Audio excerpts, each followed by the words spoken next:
Item 5.03 is an information item. This is quarterly assessments policy IIH first reading, and we have a staff presentation.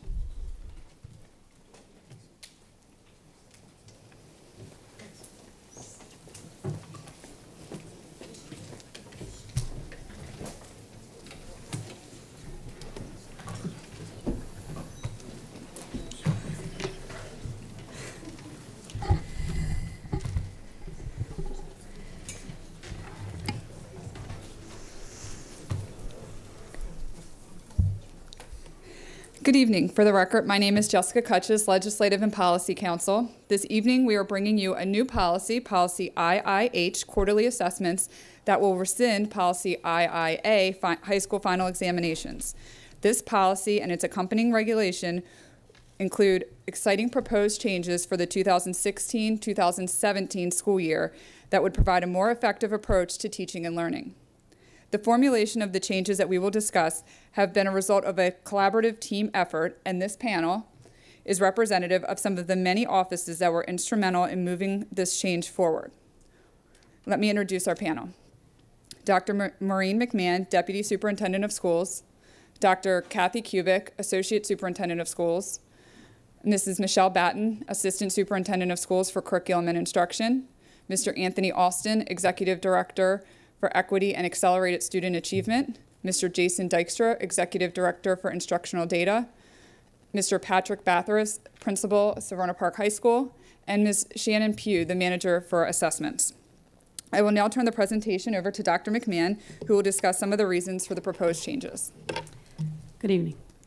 As a district, we're proposing this move to quarterly assessments to align our focus, right? The focus of our work on students and student learning. So assessments and assessing students shouldn't always or ever be about the testing, but rather about the learning. We want to assess our students on the work they're engaged in a timely way, and then use those outcomes to meet their learning needs. So when we embed the assessments into each quarter, we can then use student outcomes to check for student understanding, reteach where needed, and stretch the students whenever possible. Meaningful and timely feedback for students and their parents regarding student learning is what we're seeking to achieve. And then ultimately, we're seeking to increase student achievement. So we've spoken to many stakeholder groups over the last 12 to 15 months, from students to parents and educators to the citizenry at large in Anne Arundel County. And overall, we received significant positive support for this move to quarterly assessments, especially from the stakeholders who want to reduce the number of tests that we give to students routinely, as well as those seeking to use, for us to use testing directly to help adjust the immediate teaching and reteaching of students to meet their needs. And finally, there are a few out there who have asked us, what happens? Is there anything lost if we move to quarterly assessments and remove final exams? So they want to make sure we're not reducing the rigor. And I assure you to the contrary, we are not. We're targeting the assessments to an appropriate window of learning, a 1-week quarter, a 1 9-week quarter. Similar to a college on a semester system, our quarterly assessments will provide a student the opportunity to be tested on that large body of information, but the right cognitive demand for our high schoolers. Let's remember that our college semesters are not 18 weeks in length like our high school semesters. They're much smaller. And in fact, it's more appropriate to offer the quarterly assessments associated with that smaller length of time. The quarterlies will support our students studying for a large test on a significant amount of material, while also providing our students, families, and teachers the opportunities to adjust the studying, the teaching, and the tutorial support needed as students go through their whole academic year. So, what are the changes? We are proposing to move from benchmarks, midterms, and final exams to quarterly assessments. Quarterly assessments will be administered during a regular class period and will reflect standards covered over a set period of time.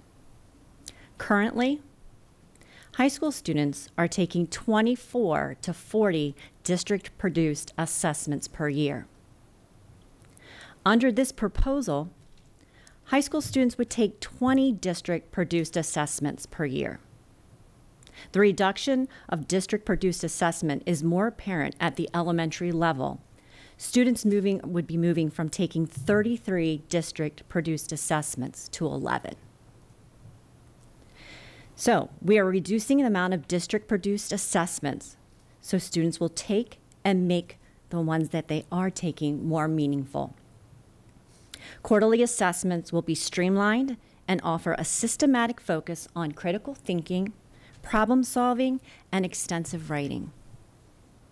Quarterly assessments are given closer to the time of instruction and will allow teachers to use the data to reteach and accelerate. Our focus is on the teaching and learning taking place in the classroom. A true benefit to going to a quarterly assessment system is the impact on a child's grade. If you look currently, we determine a child's semester grade by using 3 factors. A first quarter grade, the first 9 weeks, a second quarter grade, the second 9 weeks, and then the semester exam, 40%, 40%, and 20%. What we're proposing is to make the semester grade have only 2 components, the first quarter and the second quarter. And as Dr. McMahon said, the quarterly assessment will be embedded within that first quarter grade. This will be true for all 8th through 12th grade students.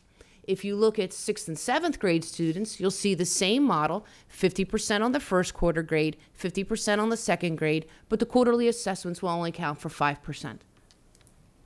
From my high school principal's perspective and my colleagues' perspective, we believe this is the best approach to evaluating student progress.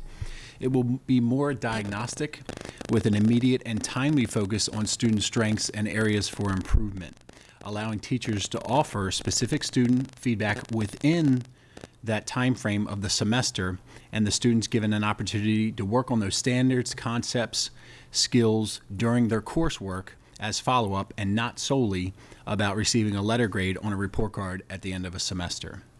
Assessment should be about instruction, and it should be about instructional improvements, and we believe this is of great benefit to teaching and learning for both students and teachers. As previously discussed, we have been working on these changes over the last year. During that time, these concepts were shared with and we received input from the following groups: the CAC, CRASC, PIAC, PTA, Teen Advisory, TAC, department chairpersons, principals, and teachers. The input we received from these groups helped shape the policy and regulation that you see before you this evening. The policy will be posted on our website for 30 days for additional public comment. We will email information regarding this policy to all parents that we have email addresses for, and we will post information on this policy on all of our social media pages. We welcome any questions you have about quarterly assessments. Mrs. Ritchie?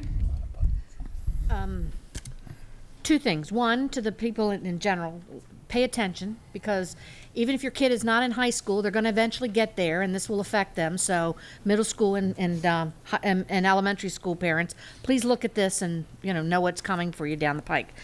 I heard you mention district-produced assessments. That doesn't mean that on Friday they may not have a spelling quiz. They can certainly have a spelling quiz. That doesn't mean they won't maybe have a pop quiz in math or something like that, because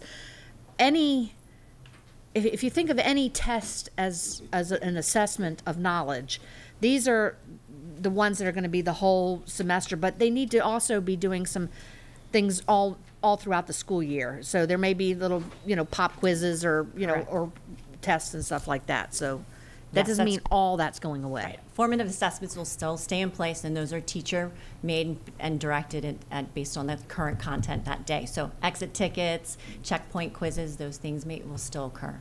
Okay. Thank you. Mrs. Birch?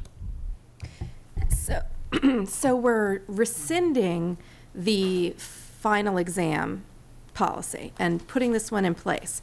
So like when my son went to, I went to back to school night for middle school, some of this is happening without the policy. Isn't that correct? I mean, because in middle school, they said he was having quarterly assessments this year. So is that happening without the policy going into effect, or are they just doing it because they want to at Brooklyn Park? I'm just wondering. We are currently actually doing both. Quarterly assessments will happen in the first marking period at the end of the 9 weeks. So then we will assess students on those standards during that 9-week window. Students will still continue to take their semester exams at the end of the semester. So he's only in 8th grade, though, so most of his classes, I mean, just Algebra 1, would he have a final exam, right? So he'll still take his benchmark Okay, assessments. All right. I mean, they were giving us specific dates. It's going to be in week 8, and it's going to be between this day and that day. Okay. Mrs. Hupper? So are the quarterly assessments, is that now what we're going to call benchmarks, or is that essentially a benchmark now? We're just changing the term? Yes, with your approval, we're looking to move toward the quarterly assessments that would occur every 9 weeks. Well, as a benchmark As a does now. benchmark of their And learning. when, if this policy is approved, when would all this go into full effect? We are looking to go into full effect next year. So for next school year. 2016-17. Correct. Thank you. Dr. Frank? It's been quite a while since I've been to college, but I remember in college we had one exam at the end of the semester. I wonder if you've had an opportunity to talk with anyone at the University of Maryland and talk with them about the relationship, about what we're doing, and I don't know what they're doing these days. Could you comment about that? Yes. So the University of Maryland and many of the higher ed institutions, although they still have, in many cases, their semester exams in place, they've moved to a portfolio, a project-based assessment, or a combination thereof. And moreover, what they're trying to do is get away from the notion that there's a large body of information and we wait till the very end in a very high stakes way to assess a student on it. They're moving towards the embedding of, we could call it quarterly assessments, but they're embedding different types of assessments and opportunities to show understanding, whether that be project orientation or a more traditional paper test.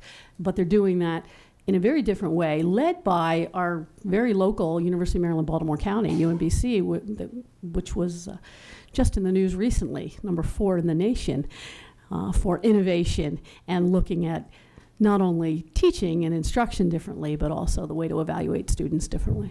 Thank you very much. Mrs. Ritchie? I'm sorry, because you brought up something else, and you know, whenever we think about tests or assessments, we think there's paper and somebody's writing stuff.